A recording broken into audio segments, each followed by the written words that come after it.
Beautiful. Beautiful. So before I get started, I just wanted to thank the team here, Christina for bringing us here, Bob, Tim, and the whole crew here has been so amazing. I'm a New Yorker who's never traveled to Wisconsin, and I'm like loving this. If my family wasn't settled in New York, I might move here. It's so great. So thank you for all being so welcoming and bringing us. And I also want to thank Adam for working with me and again, and of course Federico. It's great to see you again. So before I tell you a little bit of story, it'll be story time with Auntie Laura up here. I wondered if you could just shout out what was your initial response when you went into the gallery, maybe a word or two. Just popcorn it out. Amazing. Wow. Smiling. Yeah. Joyful, right? You want to ride the horse. Don't ride the horse. So here's the story I wanted to tell you. I love telling this story, Federico. I probably have told you this many times. But so I used to work at MMoCA, which is a contemporary art museum housed in a 19th century factory. So it's really fun to be here where all the floors are kind of level. In that space, not so much. And I was looking to curate an exhibition for the space that I was overseeing for children that dealt with some of the gun violence that we have been experiencing in America. And I really wanted to find an artist who uses bullets in their artwork. And so I went down, my husband who's in the audience, and I went down to New York City, and we went to an art fair. And we walked in, and I had the same experience all of you had. When I saw your artwork there, I ran up to it. I didn't even introduce myself to Adam, who's over here. I just went up to him and said, I have to have this artwork. I don't know if you remember this, but I must have seemed like a crazy person because you had no idea who I was just like, okay, you said to me, all right. And then I said, oh, by the way, I work at MMoCA. Oh, okay, it's different, a different story. And we brought the artwork to the museum, and it was 2016. So we had just come through a very contentious election. And the theme that we worked with your artwork was really amazing, was on optimism. And you can tell from listening to Federico that there's this sense of optimism in his work. And a lot of times when people think about conceptual art, contemporary art, whatever you want to call it, modern art, sometimes it can be intimidating. I know, having worked for over 20 years in a contemporary art museum, a lot of people feel like, I don't get it, I don't understand it, it scares me, it provokes me, it has things that I don't understand. And what is wonderful about your work, Federico, is that it offers us the opportunity to just enjoying again, if that makes sense. And especially today, and I was telling Christina this when I was proposing this exhibition, now is, we're all in a period of collective healing after being in such a traumatic experience over the past 3 years with the pandemic. And to just go into a space and feel this sense of joy, you don't have to really go deep. You can. There's certainly, I can go into that gallery and talk to you about as deep as you want to go with the artwork, but you can also just feel when you are surrounded by these beautiful animals who are just, they're funny, they're delightful to look at, and their spirit infuses something in us. It reminds us of our humanity, and it reminds us that we can have fun, we can laugh, and we can be together. It was so nice to be out there watching people in the gallery enjoying the space and really feeling like they were connecting to something that's pretty special. So I do. yeah. I do believe that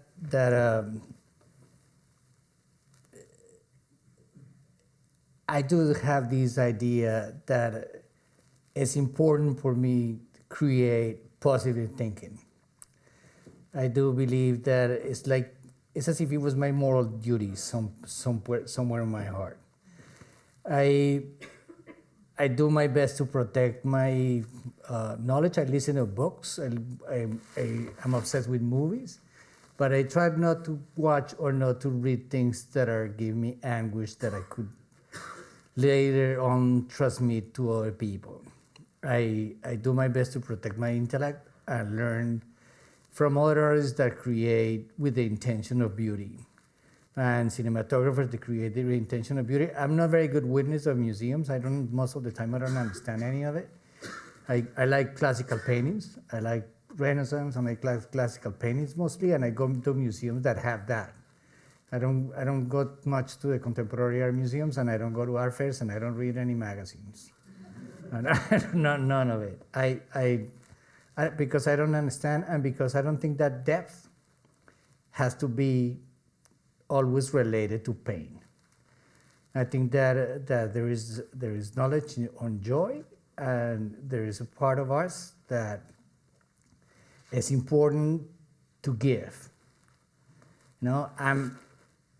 I give. I want to give. I want to give something that people reconcile their lives and they're happy to live because they see this. I remember when I was very young, I listened to this piece of Bach. I'm not a very musical person, but I listened to this quartet of Bach, and I thought of myself, I'm glad I'm alive to listen to this. That I had the opportunity to listen to this. So I do have that intention, that people like to be alive when they see this because they see something beautiful, like a beautiful landscape, like a beautiful gesture of love or affection.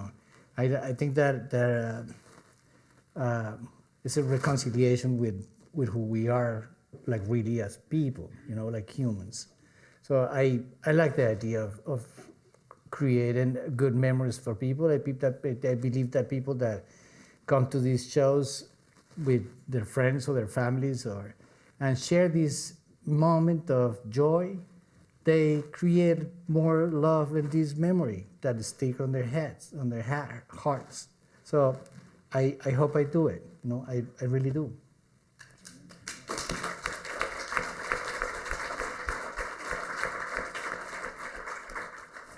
And I want to underscore something. There are labels in the gallery, much to Federico's chagrin.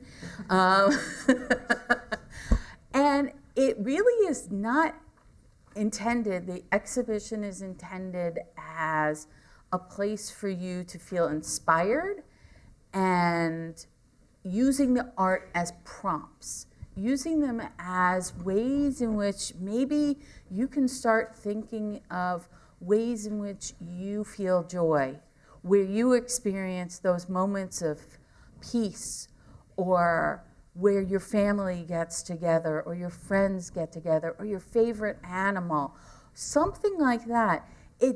I'm not trying to oversimplify it, but these are things that we're so busy in our heads with all this stuff that we're trying to deal with, or there's a lot of imagery and a lot of stuff coming at us these days.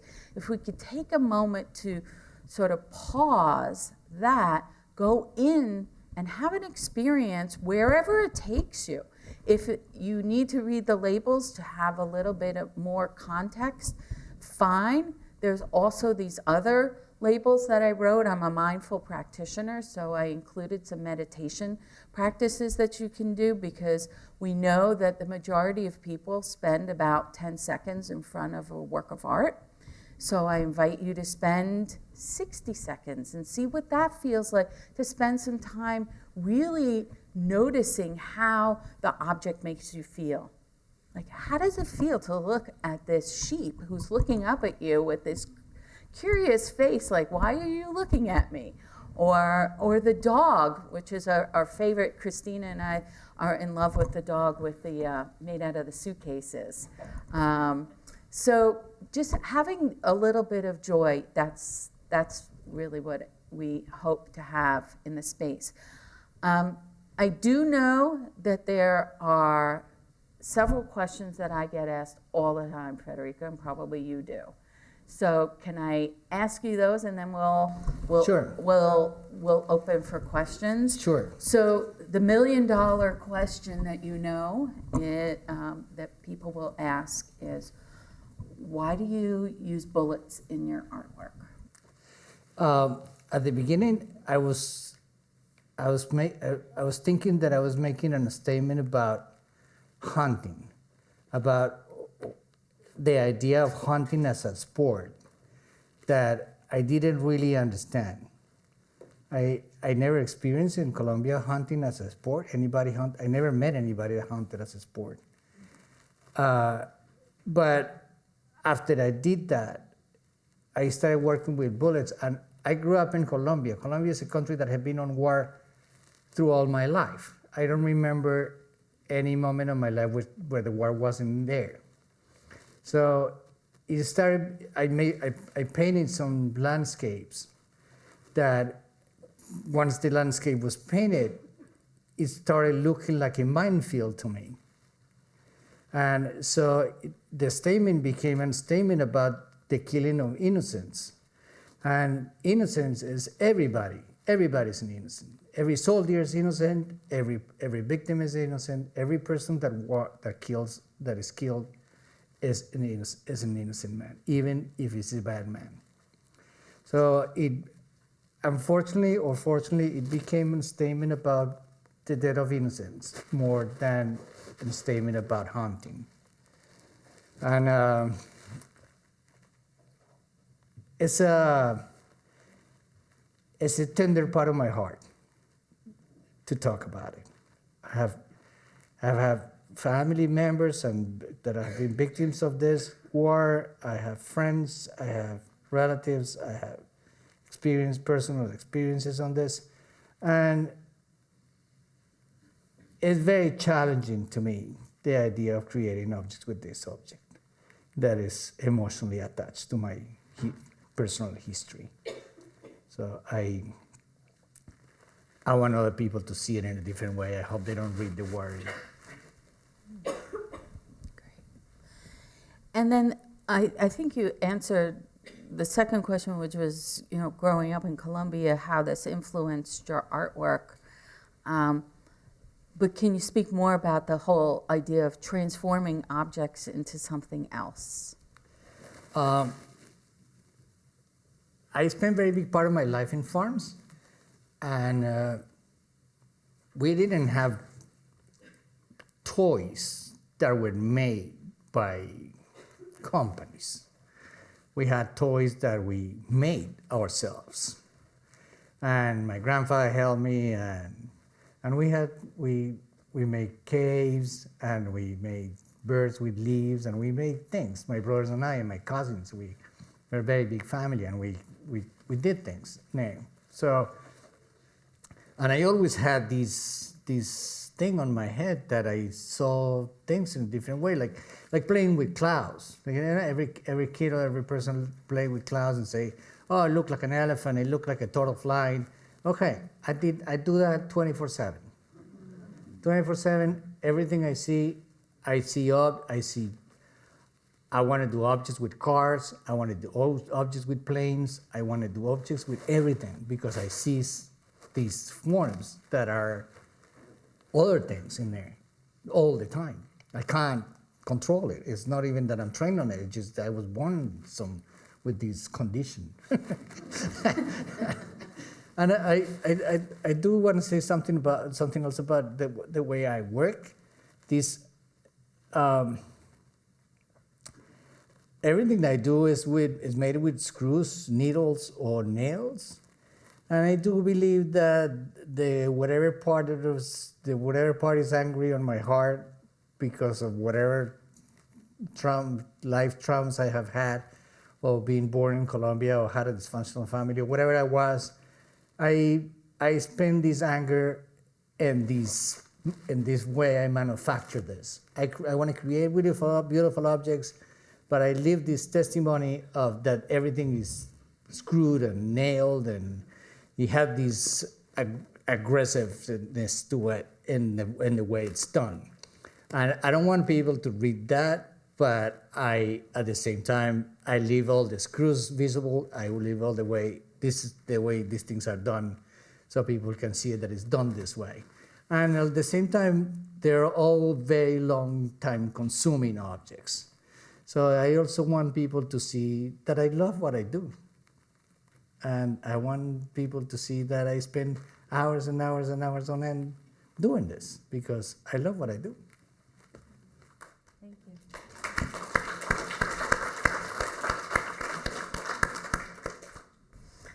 So I wondered if there were any more questions.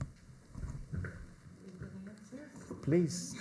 This may put you on the spot, but what are some of the titles of the books that you enjoyed reading? What kinds of books are you listening to? I listen to a lot of history books.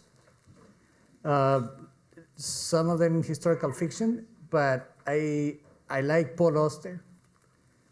I like Salman Rushdie. I like Margaret Atwood. I like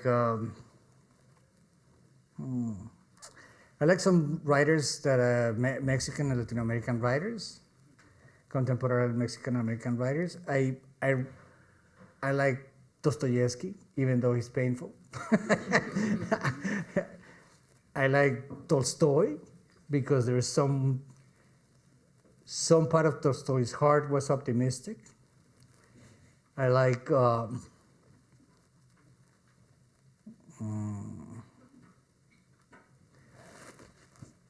don't like Solá, but I read it. I have read all the classics that people must read in school, but don't do it. I do it. I've done it. I have done it. I read a lot in French nowadays because I decided that I was going to learn French, so I did it on my own, and I'm proud of that. I self-taught French on my own, and I did it. Discipline. I'm disciplined, very disciplined. Yeah, I work even if I don't feel like it, but I can give you a list of books. No, I was just curious as to what influenced you.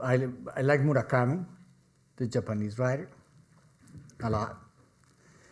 I like writers that are somehow cinematographic, that you construct images on your head, that you really can build cinematographic scenes on your head.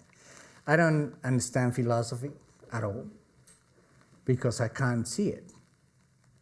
I only can read and understand things that I can see. Things that I cannot see, I can't understand. I don't understand the phone bill. Literally, I don't understand the phone bill, and I don't understand the bank statement, and I don't understand any of it. None of it. I'm highly irresponsible because of that. But at the same time, it worked out. I'm not. I waste a lot of money, but it works out. Did you want to? What is your studio like, and how do you organize your materials? I have a very big studio. I have a 5,000 square feet warehouse with very high ceilings, full of stuff. full of stuff, I built a lot of objects that I don't necessarily show, or that I don't have opportunities to show that often. I'm very disorganized, but I have employees, so so it's pretty organized, and I have a very strange memory. And I say one day I remember I have somewhere in here there are 5,000 golf balls, so we have to find them. And somewhere in here I have hangers. Somewhere in here I have zippers. So they're not categorized or like No, database. no. I wish. I don't know. I can't write in any language. I can't read. I can't write at all. I can't. My handwriting is terrible, and it's not only terrible. It's just my spelling is just childish, like a 5 years old, like shameful, like literally shameful. But that's who I happen to be. So that's it, you know? I have some talents, I have some faults. It's all right. I was wondering about like your early art experience in school, and if you initially studied one subject and then had to learn construction skills later, or if you started in sculpture. No, I wanted to be a painter. Okay. I wanted to be a painter, and I painted a lot of paintings that are claroscuro wannabe, like Renaissance paintings wannabe, with this dramatic lighting. I made a lot of complaints. I'm a gay man, and being a gay man in Colombia when I was growing up, it was very difficult and very painful for me, and I was bullied a lot. So I made a lot of angry paintings against the Catholic Church that make everybody around me misunderstand me and misunderstand the person that I am. But one day I woke up lucid, which happens every once in a while, and I thought to myself, okay, I'm gay, that's it. And nobody likes it, okay, that's it, you know? People who love me stay with me, and the rest of it is going to disappear. Most of them disappear, I have to say. But that day, my head grew like this. And I stopped painting. And I started playing with objects that day. And I grew confident really fast. Like, this is who I am. And I started making these happy objects. I met a man I loved, and we had a very beautiful and very loving relationship for a long time, and he was very helpful to me, and he sponsored my work at the time. He had a job, and he helped me do it, but it was all growth. It was all beauty. It was all growth. It was a huge weight that left my heart and my head and my life, and I just didn't care anymore what other people thought about it, because it was my fault. It was just that's who I am. And that's okay, you know. I'm not proud of anything that I didn't choose to be. I'm not proud of being gay. I'm not proud of being Colombian. I'm not proud of my last name. I'm not proud of any of them. And any of these things I didn't choose, I'm not proud of. I'm proud that I learned French on my own. I'm proud that I worked that I built these objects. I'm proud of that. I'm proud of things that the person that I have built, the intellect that I have built, that I'm proud of. The rest of it just happened to me. That's what happens.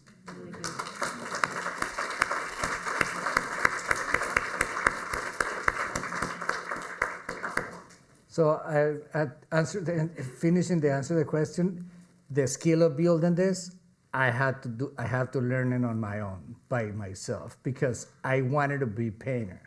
I only trained on painting, and I painted like crazy for years. And the watercolors and etchings, and I did images, but building, I have to make it up. And I I hired an engineer when they had enough money, and I learned from him, and we learning. It's a learning process. Wait, a question over here. I'm okay. So I'm thinking about like the meaning that objects have and how they can change. And one of the things, obviously, I use a wheelchair, and a lot of people see a wheelchair as like a symbol of like, oh, that's so sad. You can't move. There's phrases like wheelchair bound, and it's like, well, if I didn't have a wheelchair, I would not be in this room because I would not have been able to come here. When I didn't have a wheelchair, every time I would try to travel, even if I would go to an art museum, I couldn't process it because I was too fatigued and I was hurting too much and I couldn't breathe just trying to walk. So this isn't an object that, for me, it symbolizes joy and freedom, even though a lot of people would look at it and be like, well, that's awful. It's so sad that you're in a wheelchair. It's like, it's much sadder if I don't have one. But, so that really resonates about the way that you approach this combination of the pain and anguish and joy that can be within the same thing. And I'm wondering if you've ever worked with objects like you mentioned X-rays and crutches, but I wonder if you ever worked with like broken parts of either broken parts or just they're not functional anymore mobility devices like wheelchairs. There is a bicycle in the show that I disassembled a wheelchair. Oh, interesting. I made a bicycle out of a wheelchair. Okay. That is in the show. I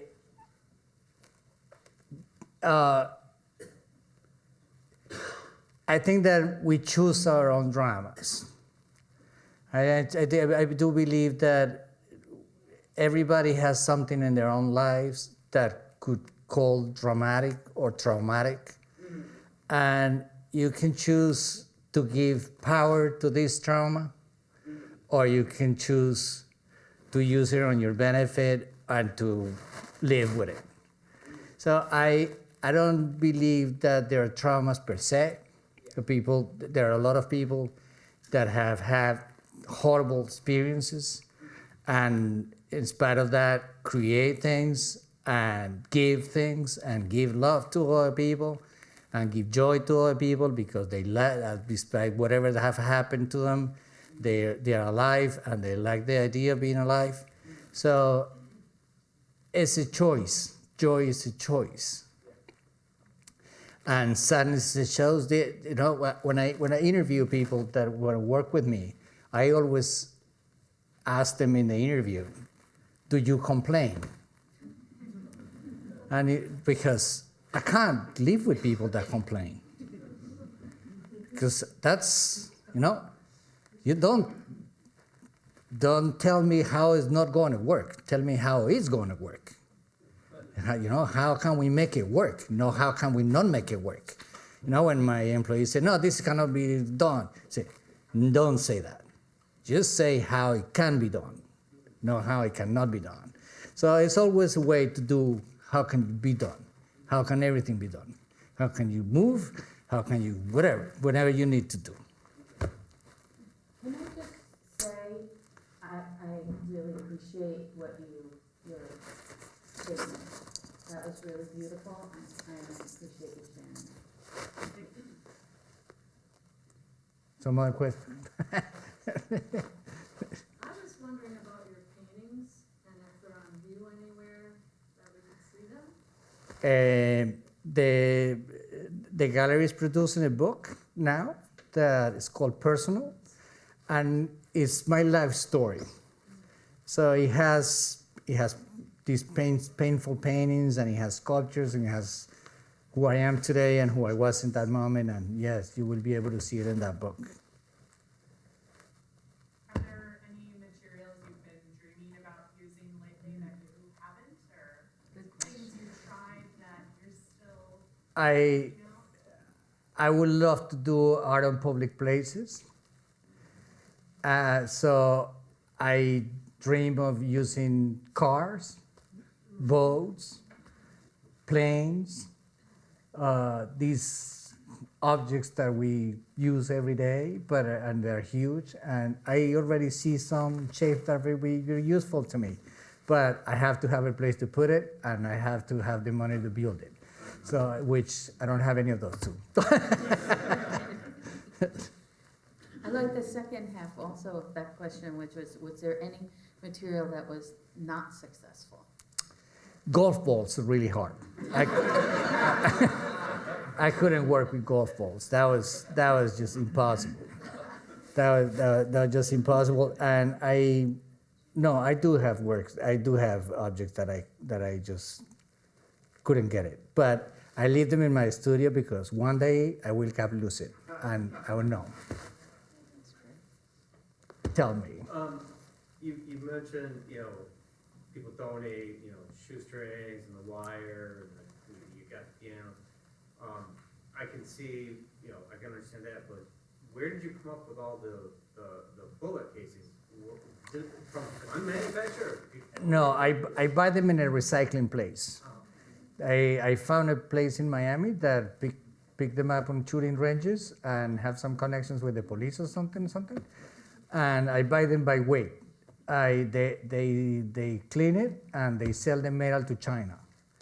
So they tell me that they sell it at this price. They sell it to China. I don't believe it, but I buy tons of it, tons, and then we clean it.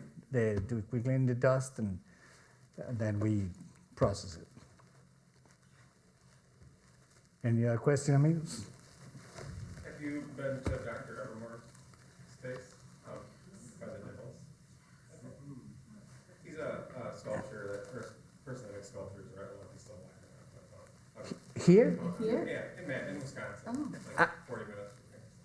I just been working, amigo. Yeah. I'm just putting this show up all week. I'm exhausted. I want to go home. What do you want to know? How long does your artwork take? It takes my life, amiga. It takes every day of my life, and very big part of my dreams. Have you worked with any other artists? With other artists? No. No, I don't really believe that you can work with other artists. I believe that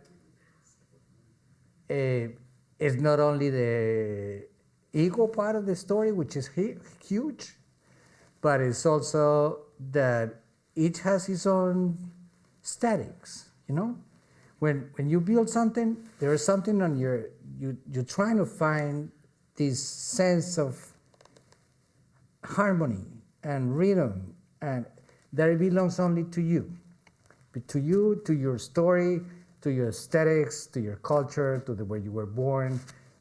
So you need to find this equilibrium on what you do. You cannot really share with somebody else. Say if the other artist is American or Chinese or whatever, he has a different structure on his head of what harmony means, of what beauty means, of what order means. So I have my own order and my own sense, and I like it. All right, thank you everyone for joining in on this conversation. Galleries are open till 8 o'clock, and then up on the third floor, we have the Colombian band Cumbia Cha-Cha doing some dance music until 8 o'clock too, so be sure to check that out. Otherwise, Federico and Laura will be around. Thank you very much.